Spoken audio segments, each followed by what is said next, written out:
Greetings, brothers and sisters. Shalom, assalamu alaikum, adnastana. Coming to you from the beautiful basement lounge from my lodge here today. Once again, on this particular segment, we are going to be discussing ways to promote brotherhood within our lodge and continue, build that bond between the brothers and sisters within our lodges. And this will be one of those ongoing segments where I bring people in to talk about what exactly it is they do to promote brotherhood within their lodges, clubs, and so on. So I'm looking forward to bringing this one to you in the new year here. And we'll talk about that as we go along. See you then.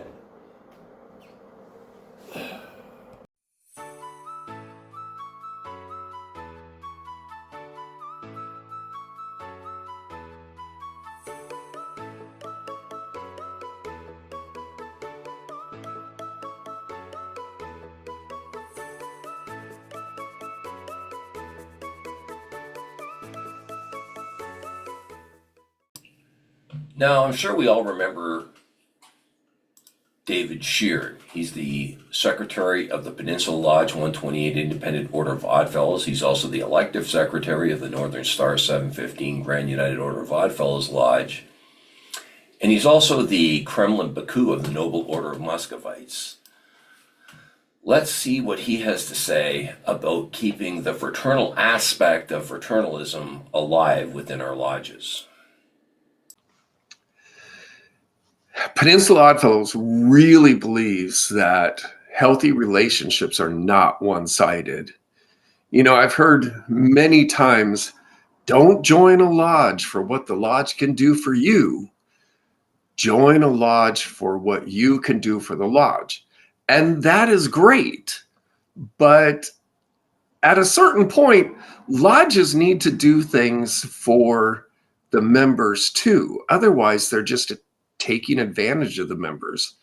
And so in our lodge, we really work to make it so that the members work to serve the lodge and the lodge works to serve the members.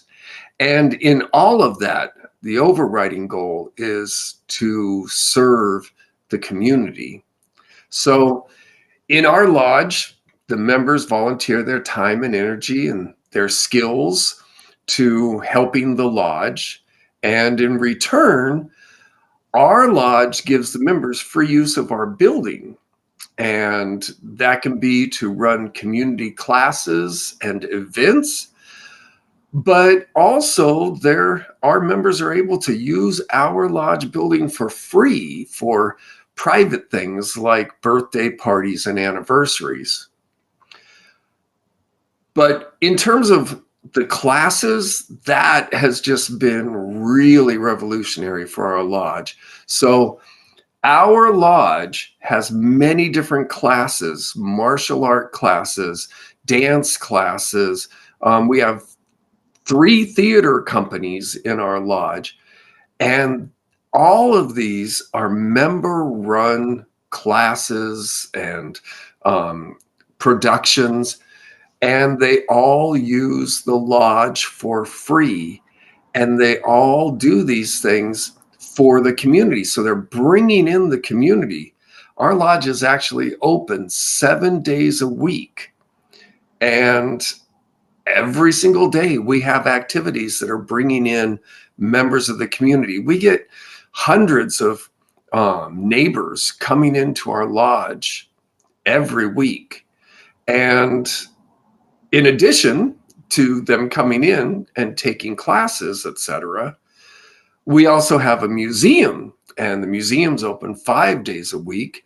And so people who use the lodge, who come to the lodge, can then go down and tour the museum and learn about the Oddfellows and learn about the history of our lodge in particular and the way that our lodge has contributed to the city of Portland. As a result, our lodge is almost kind of like a small town within the city. We have people coming there all the time, and they make friends there. And then they start coming literally. We have people who, from the community and from our members, come and just hang out, sometimes have lunch together at the lodge. And so we've kind of become almost the living room of our neighborhood. And it's just really cool. So we are promoting our brotherhood, our sisterhood, the family of the lodge, and expanding it out. So it's not just the lodge members who are experiencing the benefits of fraternity, but our neighbors, our community are coming in and experiencing the whole idea of fraternity and the family of our lodge. And that's been really, really helpful, because we do have to raise money for our charitable works that we do, the scholarships that we do. And in order to do that, we have to have fundraisers. And because of this extension out into the neighborhood of our lodge family, we have absolutely packed fundraisers. And that is something that I know in helping some other lodges. Sometimes a lodge will put incredible work into a fundraiser, but nobody in the community is connected to the lodge. And so in the end, it's only lodge members that wind up coming to the fundraiser. And that can be really discouraging and difficult. So again, our focus is to just constantly be expanding the family of the lodge and inviting more people into that family. Even if they don't end up joining the Odd Fellows, they still feel connected to us. And so we're promoting brotherhood and sisterhood. We're promoting fraternity well beyond just the membership of our lodge. Next, we're going to meet Steve Dunkelberger. Now, he's been a regular contributor here on Points of Light Radio. He's in a number of fraternal orders, both esoteric and non-esoteric, from the Odd Fellows to the Elks and Eagles and so on. So let's see what he has to say about the brotherhood, sisterhood aspect of fraternalism. Yeah. Now, when it comes to promoting and preserving brotherhood within our lodges, what do you feel we need to do to continue to make them feel like that brotherhood? Brotherhood and sisterhood. Yeah, we got to be careful here. The fraternalism of fraternal lodges. Well, I think, and it is. I was just talking about this a couple of days ago at my Eagles Lodge. We were talking about the same thing. That it is sort of amazing to me that the role of new member or cultivation, not getting new members into the lodge, but once you become a new member, to have someone shepherd them through the system. This is what it is. This is why this is important. That's that shepherding mentoring program isn't assigned to an officer. That there isn't a volunteer coordinator, for example, in lodges. It's sort of the person. So it's like, well, people may want to be are interested in volunteering, but no one asks them because that's not their job to do. It's like, well, it should be someone's job to sort of cultivate them. Hey, why aren't you come to lodge meetings? Hey, brother or sister, I really can help you out at this breakfast. All you have to do is, you don't sign up for everything, but just can you help me out with doing this breakfast? And then once you get them into the volunteer system, they'll go, oh, that was actually kind of fun. And then they'll do it again. But that's not a thing. We don't look at it as fraternal lodge. We don't necessarily look at it as If someone wants to volunteer, they'll just step up. But if you look at it as a new person, you don't know, may not know anybody in the lodge. You're not just going to go up to the kitchen and say, "Hey, I want to help out." Put on an apron.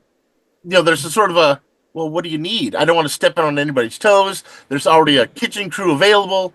They seem to be working really well. Where do I fit in? And they may think about that, but they're not acting on it because they're not being asked. We need Fraternal Lodge needs someone to be that designated ask person. And when we're talking about attendance, I kind of like what you said there, that sometimes people don't show up and they're like, well, I'm out of sight and I'm out of mind.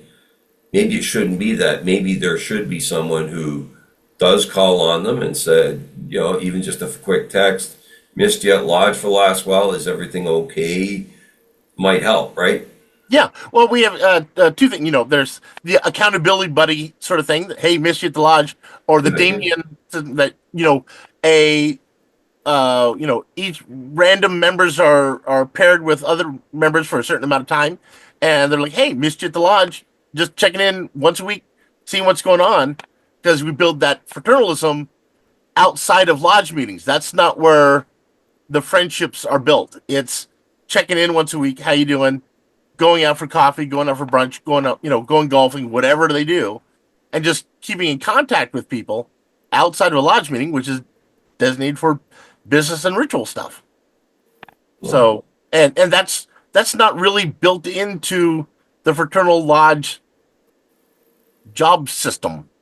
Very, very. Next, we're going to hear from Sigurd Eagleson from Temple Ritter Orden in Iceland. Okay. What does your lodge do to promote brotherhood?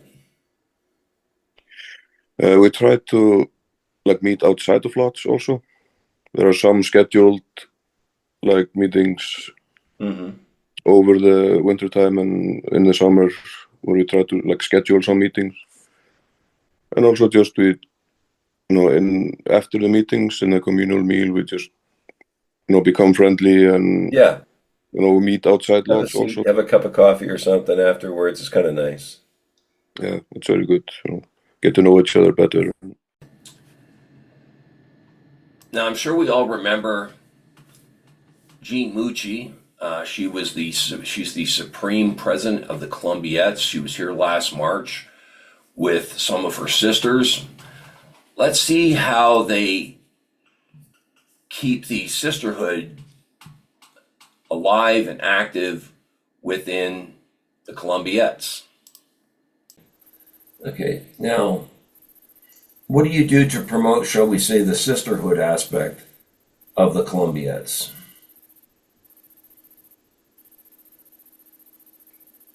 What exactly do you do? What shall we, what do you do? Like for instance, some lodges I belong to, we have a lounge in the basement and we go down there and have a little menschkeit when the meeting's over with, things like that, or we have a barbecue maybe once a month or something. What do you do to, shall we say, make your lodge, what do you do to promote that kind of sisterhood that, Each auxiliary has their own things that they do with one another. It might be having a barbecue together, go bowling together, play pickleball together, doing whatever comes up with them that they want to do. They all pick their own activities. They have Christmas parties together. They do a paint and sip party, or they do pocket bingo. They do all kinds of things together. I was going to say, our auxiliary, twice a year, we do a potluck dinner. Excellent. At Christmas time, it's just the ladies. We call it our girls' night out. And we play games and have a good time. And then in the spring, our spouses are invited as well. And it's just a lot of fun. It's just very relaxed, and everybody brings a dish and you have fun, and it truly brings people together more. And what auxiliary is that exactly again? Sorry. I'm in Connecticut, St. Francis X Cabrini. Okay. Sister.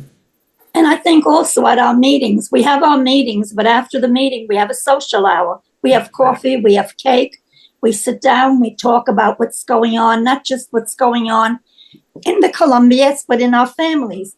And we become almost like one big family. You said sisterhood. That's what we really become. It is. We just get closer together, and that's very important.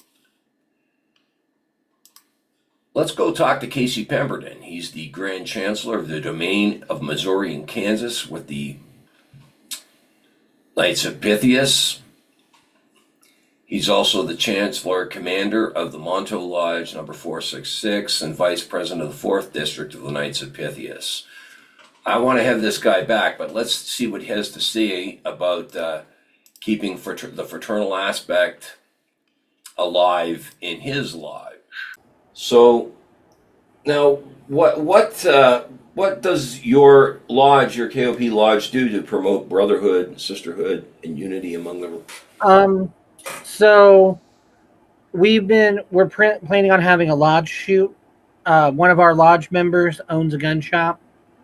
Beautiful. So with that, she has a range and planning on going out and having a lodge shoot. We've had a barbecue before. We've also hosted a Friendsgiving. Mm-hmm. So right around Thanksgiving time, and that one we opened up to the whole domain. Hey, any of you guys want to come? And we got a couple members from Cecilia and out of Kansas City who came down and ate with us. Mm-hmm. And that's a big thing. I do agree with, like I said, like I told you earlier, my lodge, we're going to be getting together, putting a guy through a degree tonight. And I think that what you do after the degree is conferred is almost as important as the degree. We plan to get together in the basement lounge. We tend to, you know what I mean? We're going to have some drinks. We're going to have some fellowship. That's important to make that person feel like they just received something very special. I agree. I think that has been one of the things that a lot of our lodges across the fraternities kind of lose, is taking the time afterwards to have that brotherhood, to get together, to break bread, to check on one another, and to extend that to their families too. I agree. You know, it is hard to convince a young man who has a family to come out on a weeknight when he could be home with the kids, with the wife, especially now that both parents tend to work.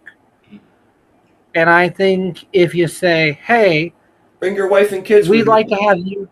Exactly. We'd like to have you all come. Let's all have dinner together. Amen. Now, I'm sure many of you might remember Ben Jackson. He's the Vice Noble Grand Humbug of the South Pass number 1187 chapter E Campus Vetus in Wyoming. Now, he's in a unique position where it's the only lodge in the state. They have many members, and let's see the unique challenges and solutions he has to keeping brotherhood alive within the South Pass number 1187 chapter E Campus Vetus. Now, what do you do? Like your members come from such a wide area. Like, what do you do to create that bond of brotherhood, shall we say, between your members, since they're from such a wide area? What do you do to kind of create or maintain a bond of brotherhood among those members? Well, so one of the things that we do, and to the best of my knowledge, we're the only chapter that I'm aware of right now that's doing this. And again, I can't say that any other chapter, I can't fault any other chapter for not doing this, but because, like I said, we have the whole state that we encompass, specifically with our membership, we have to look at alternate means regarding our meetings, okay, and meeting attendance specifically.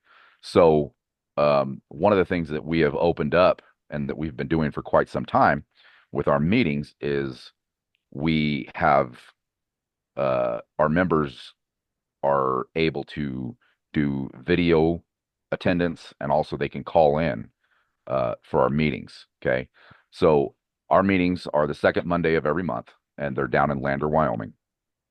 And people that aren't able to physically be there for those meetings, like I said, they can video in and they can attend that meeting by video conference, or they can simply call in. And that's one way that we're able to keep everybody in the loop. Everybody's able to attend the meeting. They can still maintain their right to vote in the meetings, because that is one of the criteria, is that you have to meet so many meetings in a year to be able to vote in any of our um, topics or officers or anything of that nature. You have to make so many meetings within a year. So that's one of the ways that we keep our brotherhood as tight as we can, or at least try to. Another thing that we do is we have at least one, what we call a doings, which is our initiation, um, a year, and we try to get as many of our members to attend that as we can. That coincides with our yearly dedication, and that is generally falls on a weekend. We have a big camp out somewhere, and that's always a good time. We generally have anywhere from 25 to 30 brothers that attend, all the way up to, sometimes 50 or 60 if it's just kind of our own chapter that we're looking at as far as attendance. Sometimes we will hold what we call a dual skins doings, which means that we have another chapter that comes and we hold that jointly. And so any person that attends and initiates becomes a member of both chapters at the same time. So whenever we have a situation like that, generally we get quite a bit more people in attendance. But functions like that, are always good for membership, for the brothers getting together, having a good time, creating that bond, creating the fellowship like we were talking about. And then we also have smaller uh, events throughout the year. One of the things that we have is what we call our Widders Ball, which is the Widders is what we call our women. One of the other founding principles is that we always took care of the widows and the orphans of the miners who died in the mine back in the day when this fraternity was founded, when it was started back in the early or the late 1840s. And so the Widders is the nickname for the widows. And so that's what we call our women, is our widders. And so we have a yearly Widders Ball, which is the event that we put on for our women, for in show of appreciation of all of the shenanigans that they put up with, letting us do what we do. And so we have a big ball. It's usually a costume, so we all dress in period attire, and we have a really nice dinner somewhere, and we take them out and dance, and that's a good time. It's another event where everybody gets together and is really good for strengthening that bond. And then, also just on a whim, we'll make phone calls and say, hey, we're going out to this place, or we're going out to this place, and let's everybody get together, and, we'll throw on our red shirts and our vests, and we'll go out and on the town and, try to just let the public know who we are and put on a good face and just have a good time together. So um, we do that whenever we can. So, or just a barbecue at somebody's house, and any members that are within the geographical area that can attend will generally try to do so. So, it's just one of those things where you try to reach out to those when you can, and those that can attend will. But um, it's such a unique and strong brotherhood that we know when these events are going to happen. Generally, there's enough planning that the guys that care make it a priority, and they show up. And finally, you may recall Bork Mancini on here last year. He's the Noble Grand of the Loyal Carnubian Oddfellows Lodge in the United Kingdom.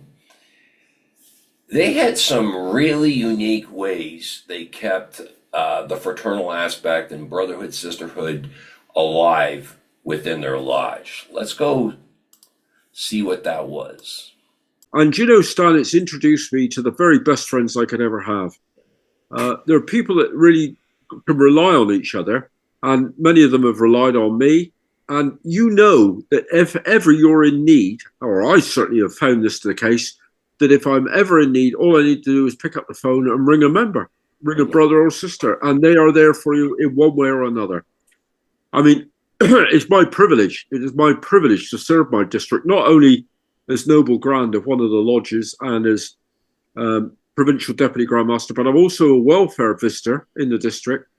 And, you really find out who your friends are. The minute a member falls sick, and if they let us know, of course, we ring them. How are you? Is there anything you need? We can do an awful lot to help you. And we've helped a lot of members that way, without any doubt at all. One of our members was housebound for a short time.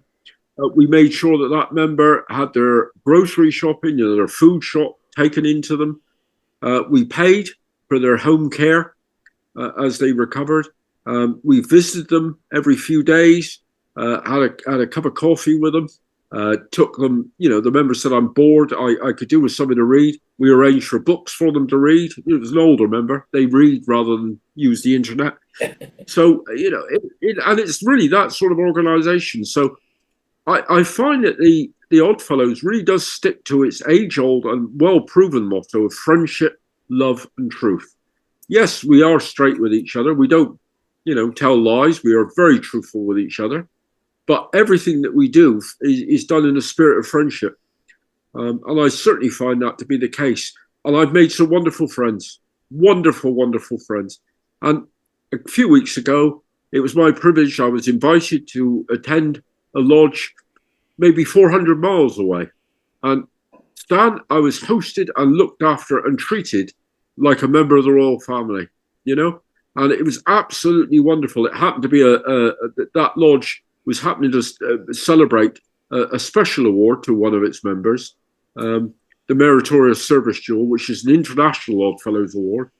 And I was invited to witness the presentation of that award, and it was a great honor. But I literally arrived there and I was looked after. And it's that sort of organization.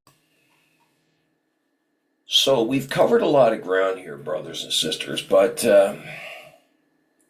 let's unpack. Let's try and unpack what we've heard. First of all, Mr. Shear believes that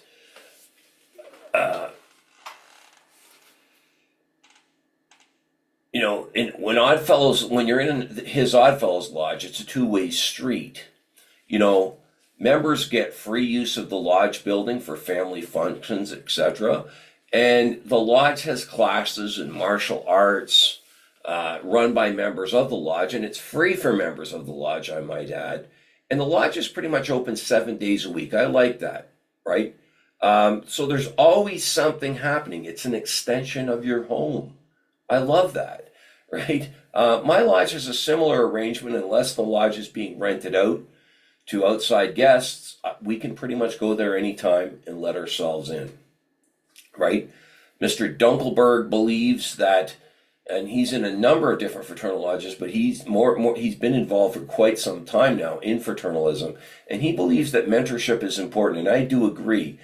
We covered mentorship in a previous, 2 years ago here on Points of Light Radio. Hard to believe it's been that long, but yes, we covered mentorship and the importance of it.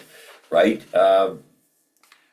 Mr. Eagleson from Temple Ritter Orden gets together for fellowship after the meetings are over with his brothers for fellowship, and I will agree with that. Our basement lounge in my lodge is always open after a meeting. We can go down there, have some drinks. You often see pictures of me smoking cigars with my brothers. Yes, that is a big, very important part of fraternalism. Right? Mrs. Mucci from the Columbiettes says the Columbiettes love to go bowling and play pickleball together. They also have potluck dinners and girls' nights out. And I do believe that getting out on the town with your brothers and sisters from the lodge is very important in this day and age. Kind of get out a little bit together, have a meal, right? Hit the town a little bit. And it's also good for people that aren't in your lodge to see you out there, right? And it's good advertisement. Mr. Pemberton says that the Knights of Pythias Lodge like to get together with other lodges. I love that. So it feels like you're part of something much bigger. These newer members especially can see that, right? That's very important. The Oddfellows Lodges in the United Kingdom, Mr. Mancini said, I love this. This is fraternalism in action. And you heard me say this during that segment as well that I did with him. They have a helpline and friendship groups for those who have any need of any sort. I love that what he said, be it financial, some people in need of friendship, they're feeling a little lonely, they'll do visitations, etc. That's beautiful. That is fraternalism in action, right? Ben Jackson from E. Clampus Vetus had a unique challenge because his lodge covered the entire state of Wyoming, right? Now, his chapter, I love this, was starting to use, this is the media and electronic age, and they were using video attendance for meetings. Their initiations involving a camp out. I love that. What better way to connect with your brothers and sisters than in the great outdoors, right? I think that's wonderful, right?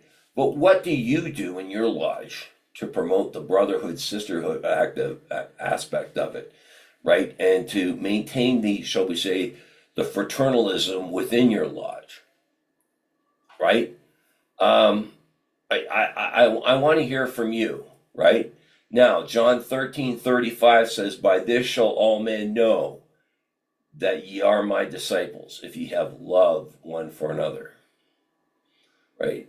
And I'll leave it with that, right? I hope you've really enjoyed this, right? And before I go, I want to first of all draw your attention to the PayPal link in the details section of this segment. You can hit on that, make a voluntary donation to Points of Light Radio.